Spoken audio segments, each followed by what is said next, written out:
Hey everybody, this is Tom, and I'm going to be going over working with local adjustments here in Lightroom.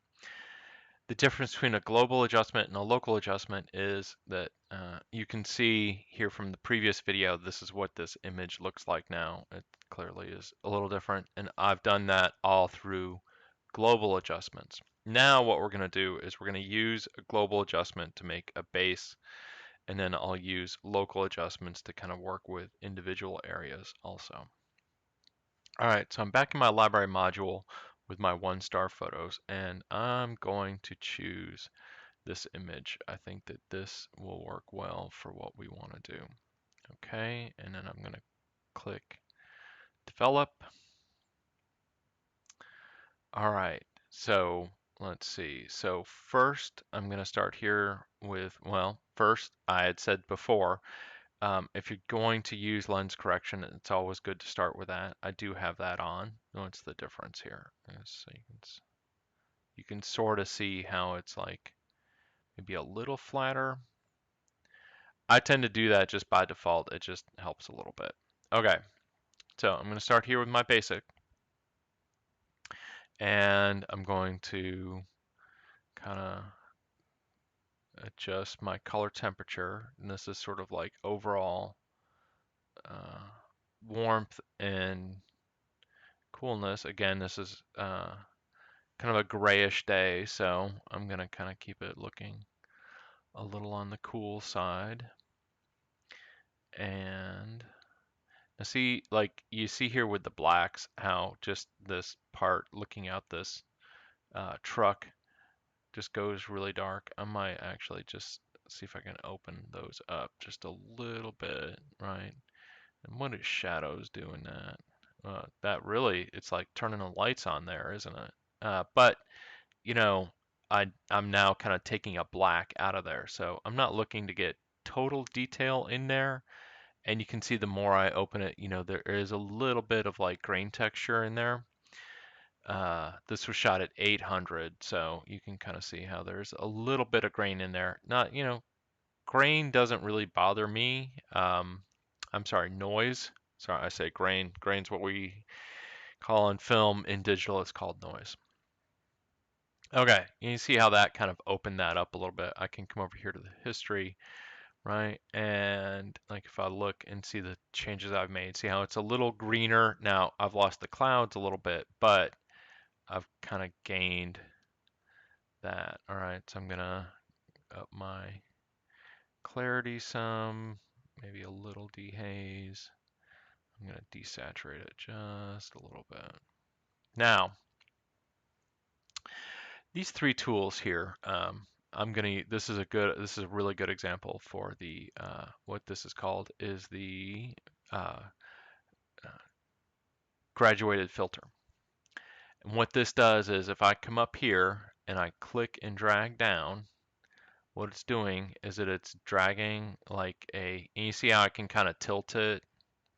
If I hold shift, it'll keep it straight. Okay. And it's automatically darkening the exposure down a little bit. Now I see how those clouds pop out a little bit more. That's why I wanted to use this. If I tried like what does the difference between highlights look like? That helps a little.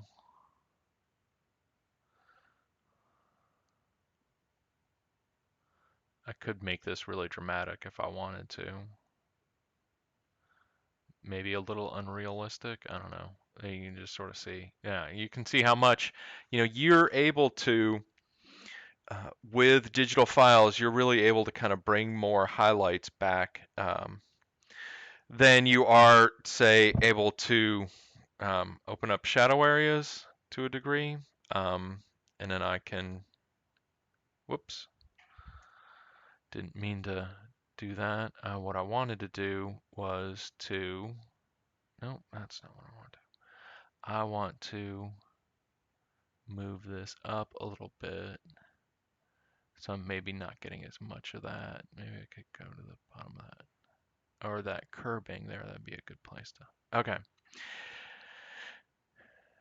Yeah, there we go. That looks a little bit better. Now, I still think I'm a little, I could like really warm this up if I wanted to also do something sort of weird like that. Not really looking to do that. Initially, my suggestion to you would be to make things realistic-ish. Um, I think that's probably a good, you want detail, you want to make things kind of interesting, but, maybe not overdo it so much. And that's a little bit better. Now, okay, so, and then when I'm done there, I can just close that. Now, what's the difference look like? If I come here, that'll show me what it's like before I did the graduated filter. And that shows me what it looks like after. And I think that that's a lot better. Now, I could say, all right, seeing that now, I want to just kind of warm it up just a little bit, right? And if I'm going to go from cooler to warmer, I'm going to do that with temperature. That's going to work best. I could come down here to HSL and I'm going to desaturate this. I'm going to try and desaturate that yellow. I'm going to just bring that yellow down. I'll just grab it. There we go. I knew I could just grab it because that I didn't really have a good place to kind of get it there. And clearly that's yellow. All right, so that's the graduated filter. Now, if I go back here to my library, I can always press escape and let's see if it does it. Library, escape, brings this back. Okay. Um,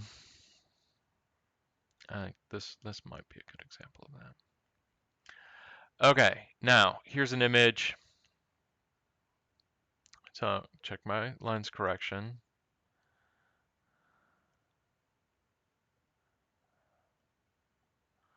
That on.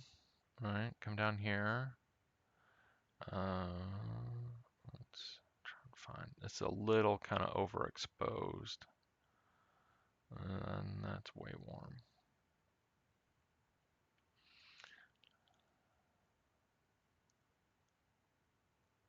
Okay. Now, okay, so let me kind of show you with this. Like the graduated filter, we have something called a radial filter. And what that is it's the same sort of thing, but essentially it's a circle. And then I can say lighten that. But you notice how it's kind of doing everything but the stop sign. If I come down here a little bit and click invert, now it's just going to work kind of on that area. So if you had something like, so what's this good for? And then I can always kind of adjust it a little bit. And then what's that look like? So you see how that,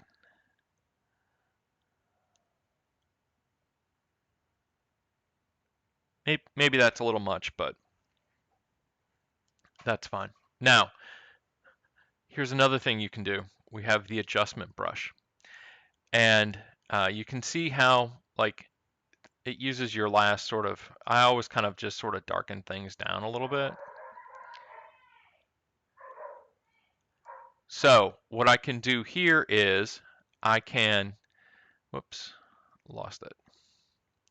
I can come over here, and if I press the O key, this will show me the overlay of, this is essentially like painting in a mask.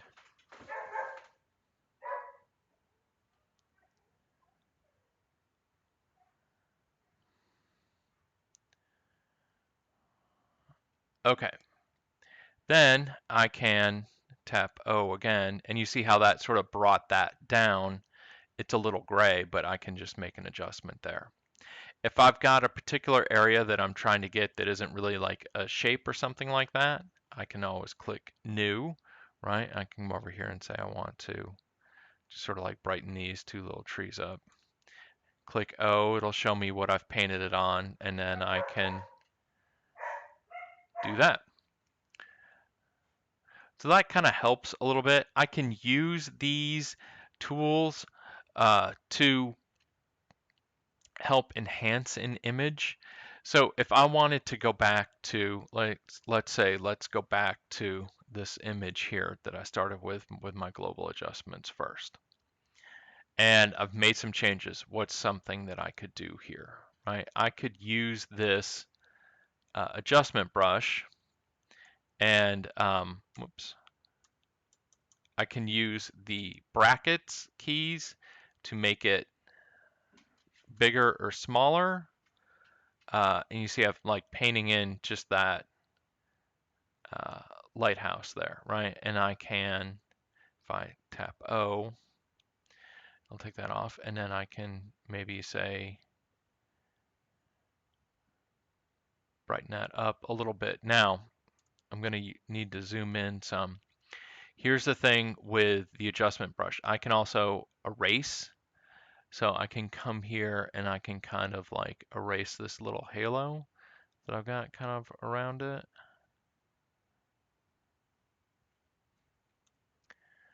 If I show, it'll show me kind of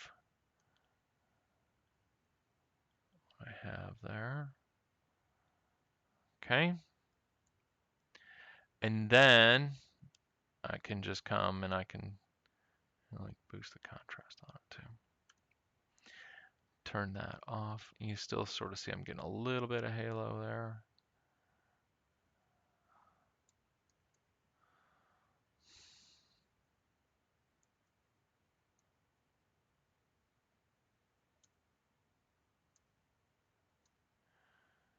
Okay. Let's see if I'm happy with that. Close that. So that kind of makes that pop out a little bit. I can also, this, the graduated filter here, I could bring this in like from the bottom. Say I kind of wanted to just sort of like brighten this area up just a little bit, right? I could bring that like that, and then I could come over here and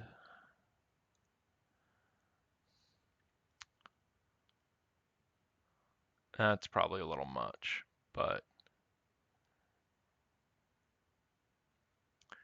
click done. Now, I'm just going to close that so you can see here. Okay, so if I come back here to where I was before I just did all that, let's take a look. Okay, and then to now, you can see a difference, right? And so the tricky thing is how do I know what to do? And my suggestion to you is get it how you want and then ask yourself, what would happen if I lighten this certain area? What would happen if I darken something? What is it that I really want to draw the viewer's eye to? Work with those areas and then just kind of go from there.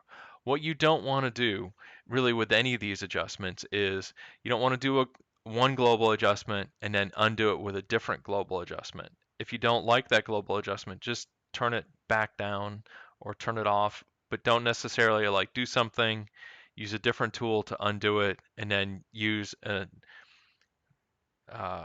local adjustment to sort of like then make it pop out more.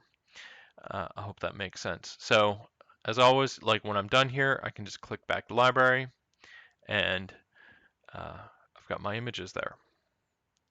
So I hope that helps. That kind of explains the difference between local adjustments, global adjustments. At this point now, it's just like practice, practice, practice. And really, I think that it comes down to sort of like asking yourself, I can make this global adjustment and I can get it so, oh, I'm pretty happy with that. And I say, okay, so why don't you like bring this area out, lighten it up, things like that. That's really that fine tuning with the local adjustments. That's really what's going to make the difference with your pictures. I hope that helped. And again, if you ever have any questions, feel free to ask. Always happy to help. Thanks a lot.